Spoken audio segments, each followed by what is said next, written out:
Good morning, my people. This is your girl, Masholagist TV. I am here again to bring another ìrírí ayé ní tèmi o. À ń sọ̀rọ̀ lórí iṣẹ́ tí obìnrin ṣé ó yẹ kí obìnrin ní iṣẹ́ lọ́wọ́ àbí kò yẹ kí obìnrin ní iṣẹ́ lọ́wọ́. Ọ̀pọ̀lọpọ̀ obìnrin ni wọ́n jẹ́ full housewife tó jẹ́ pé wọn ò níṣẹ́, iṣẹ́ ọwọ́ àbí iṣẹ́ tara wọn. And kí ló fà á tí wọ́n fi níṣẹ́ ọwọ́ àbí iṣẹ́ tara wọn? Nǹkan tó fà á ni pé wọ́n ní pé ọkọ wọn ló ní pé kí àwọn jẹ́ full housewife. Wọ́n ní pé ọkọ àwọn ló ní pé àwọn ò fẹ́ káwọn ṣiṣẹ́.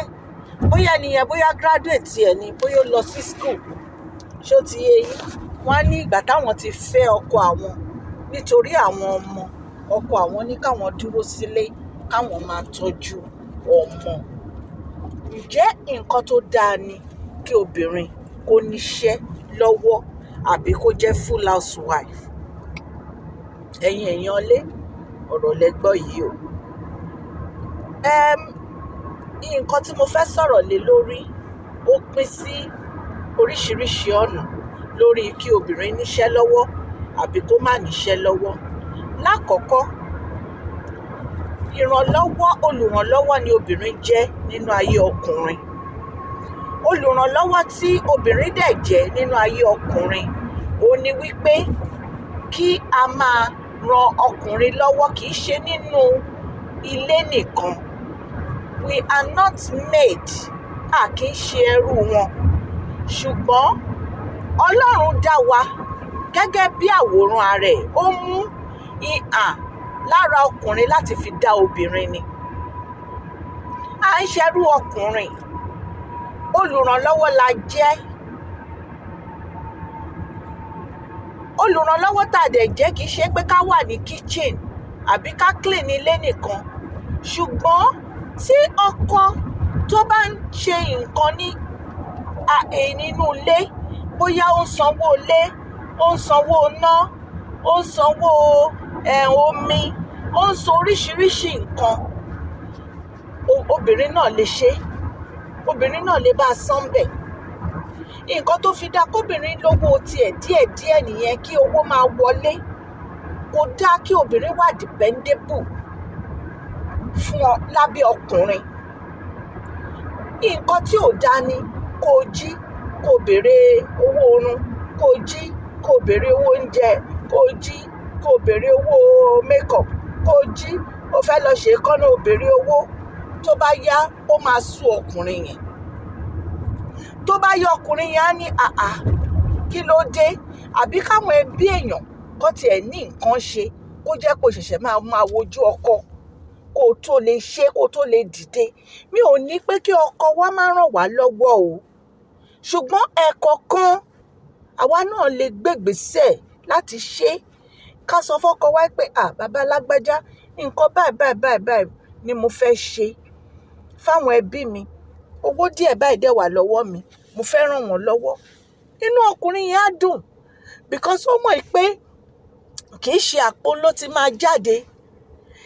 Ẹ jẹ́ ká wo obìnrin, ẹ jẹ́ ká jẹ́ akíkanjú obìnrin. Ẹ wo gbogbo àwọn obìnrin tó wà ní àgbáyé ní ìsìn tó jẹ́ pé wọ́n dúró déédéé bí ọkùnrin ni. Èmi tí mò ń sọ̀rọ̀ yìí, mo ní iṣẹ́ mi lọ́wọ́. Mi ò dúró lórí pé owó social media ni mo fi ń jẹun bí àwọn kan ṣe sọ. Torí pé àwọn ẹlòmíì wọn ò mọ bó ṣe ń sọ̀rọ̀ sí èèyàn. I have my work.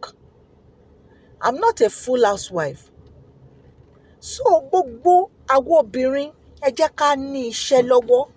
Tó bá jẹ́ pé o fẹ́ máa ṣe business ni, you can.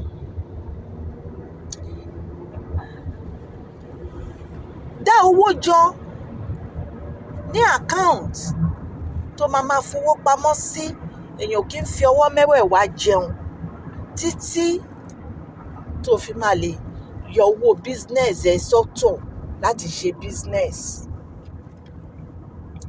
Bójú o fẹ́ máa taṣọ ni, àyè wà láti ṣe. Oríṣiríṣi ọ̀nà lèèyàn lè lò láti fi ṣe òwò. Bó o taṣọ tó jẹ́ pé o fẹ́ máa ta minerals ní àti omi, yes you can. Ṣùgbọ́n má kàn dípẹ̀ lórí ọkùnrin pé ọkọ ẹ ló máa ṣe gbogbo ẹ̀, because tó bá yá ó máa sú ọkùnrin yẹn. Tó bá yá ó máa sú ọkùnrin yẹn o.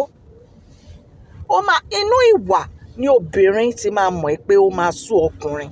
So ẹ̀yin èèyàn lé ọ̀rọ̀ lẹ́gbọ́ yìí o. Ẹ jẹ́ kí a níṣẹ́ tiwa lọ́wọ́ ẹ̀yin obìnrin. Mo wá fún yín ní advice láàárọ̀ yìí ni.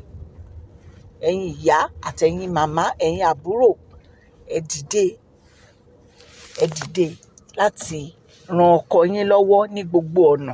Ọlọ́run Elédùmarè á ràn yín lọ́wọ́ o. Èmi ọmọ yín ni o, Mashola Gist TV. Wọn ò ní fi ẹ̀yin màmá mi, ẹ̀yin bàbá mi, ẹ jẹ́ ká mú ẹ̀yin obìnrin ilé, àǹtí, àbúrò, ẹ jẹ́ ká mú advice nílò o. Ẹ jẹ́ kí a gbìyànjú láti wá nǹkan ṣe.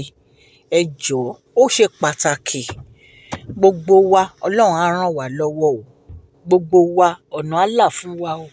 Ìbànújẹ́ ò ní jẹ́ tiwa o. Ayọ̀, ìdùnnú, àlàáfíà, òun ló máa jẹ́ tiwa. Ẹ ṣé o. Ẹ̀yin olólùfẹ́ Mashola Gist TV, God Almighty will bless you. I love you.